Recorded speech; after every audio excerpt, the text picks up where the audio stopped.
정광훈 씨는 목사가 맞습니다. 구독과 좋아요를 눌러주세요.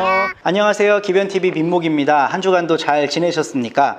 지난 8월 15일 날 광화문 집회를 통해 확산되고 있는 코로나19 때문에 정말 온 세상이 난리입니다. 코로나19 확진자 수가 엄청 늘어나고 있고요. 지금 제가 오늘 시내를 차를 가지고 이렇게 한 바퀴 돌아봤는데 식당들, 카페들이 텅텅 비었어요. 이 엄청난 공포가 확산되고 있는 거죠. 근데 그 공포 확산의 중심에 극우 광화문 개신교 집회가 있었다는 게 정말 가슴 아픈 일입니다. 그래서 오늘은 그것과 관련된 일 하나를 여러분과 이야기를 나누고 싶은데요. 정광훈 씨는 목사인가 아닌가? 이 이야기를 나눠보려고 해요. 어떻게 하면 목사가 될 수 있는가에 대한 건 제가 이전에 올렸던 목사가 되는 법 영상을 한번 참고해 주시고요. 일단 예전에 정광훈 씨가 총회장으로 있었던 예장 백석, 예장 대신의 공식적인 공고문을 한번 보시겠습니다. 지금 여기 사진으로 나가고 있는데요. 국민일보에 보도된 자료인데요. 면직 및 제명 공고입니다. 면직은 정광훈 목사에 대한 면직이고요. 목사직에 대한 면직이고, 그리고 제명은 이제 여기 이름은 지워져 있지만요. 이 교단에서 제명한다는 그런 이야기예요. 대한예수교 장로회 총회 백석 대신 2019년 8월 30일 부로 나와 있는 공고문입니다. 보통 교단에서 이런 공고문을 내면 그 사람은 더 이상 그 교단의 목사가 아닌 게 돼요. 그러면 이제 이렇게 생각할 수 있겠죠. 정광훈 씨는 자기 교단으로부터 목사직을 박탈당했기 때문에 이제 그 사람은 자연인이다, 목사가 아니다, 이렇게 생각할 수가 있습니다. 그런데 개신교의 상황은요, 사실 그렇지가 않습니다. 가톨릭 같으면 그게 맞아요. 가톨릭이 사제직을 날린다, 그러면 이제 그 사람은 더 이상 사제가 아닙니다. 근데 개신교는 가톨릭과 직제가 완전 달라요. 사실 개신교에는 특별한 성직, 어떤 사람에게만 부여될 수 있는 특별한 성직의 개념이 없습니다. 모든 사람이 성직자입니다. 종교개혁자 마르틴 루터가 성경의 근거에서 만인 제사장서를 이야기했죠. 이건 모든 사람은 성직자라고 하는 그 사실을 강력하게 뒷받침합니다. 그래서 종교개혁 이후에 나온 개신교 안에는 모든 사람이 다 사제지 특별하게 어떤 사람에게만 부여된 성직이라는 건 없다. 이게 개신교 신학에 흐르는 기조거든요. 그러면 도대체 개신교에서 말하는 목사라고 하는 존재가 뭔가? 교단이 있으면 그 교단 내규에 의해 규정된 목사직을 받을 수 있습니다. 저는 예장통합이라는 교단에 소속돼 있고, 그 예장통합 교단이 규정해 놓은 것들을 하나하나 다 이행함으로써 목사가 된 거예요. 제가 속한 교단 같은 경우는 신학대학원 나오고 전임전도사로 2년 동안 일하고 목사고시 통과한 뒤에 지역노회 소속의, 그러니까 우리 교단 소속의 노회 소속의 개교회로부터 청빙을 받으면 목사가 될 수 있습니다. 그런데 개신교회는요, 장로교뿐만 아니라 다양한 교파들이 있어요. 사실 개신교 전체로 봤을 때 장로교의 숫자라고 하는 건 그렇게 주류가 아닙니다. 특히 세계적으로 엄청나게 많은 숫자를 가지고 있는 회중교회 같은 경우는요, 중앙 집권적인 교단 구조가 없는 경우들이 많고 철저하게 개교회 중심적으로 존재합니다.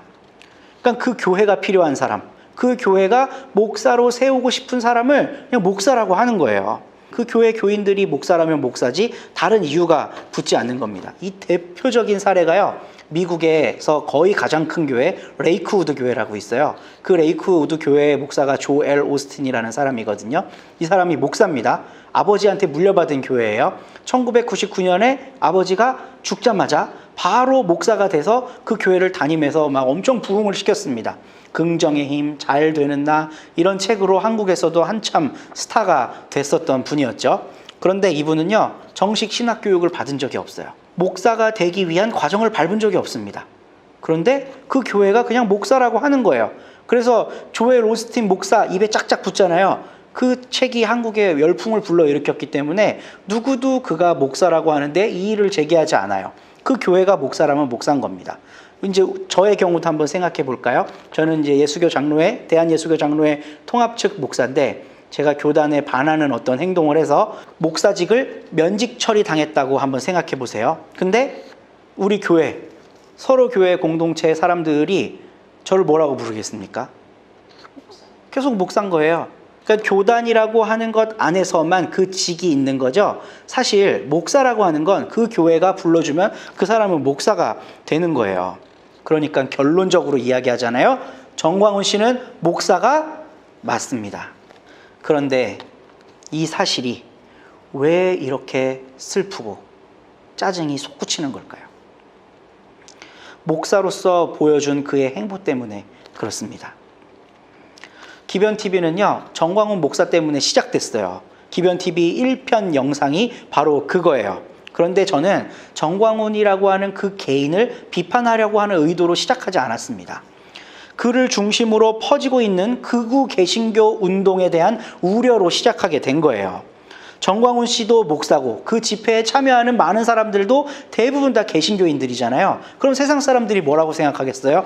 저것 봐라, 개신교가 저러네. 정광훈 씨와 그를 둘러싼 사람들의 행보가 곧 개신교의 생각이며 의지라고 많은 사람들이 생각할까 봐 그게 너무 싫었던 겁니다.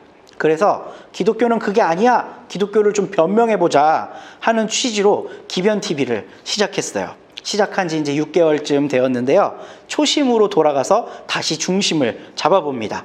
오늘은 여기까지 하고요. 앞으로 정광훈 목사와 이제 목사라고 붙여줄 거예요.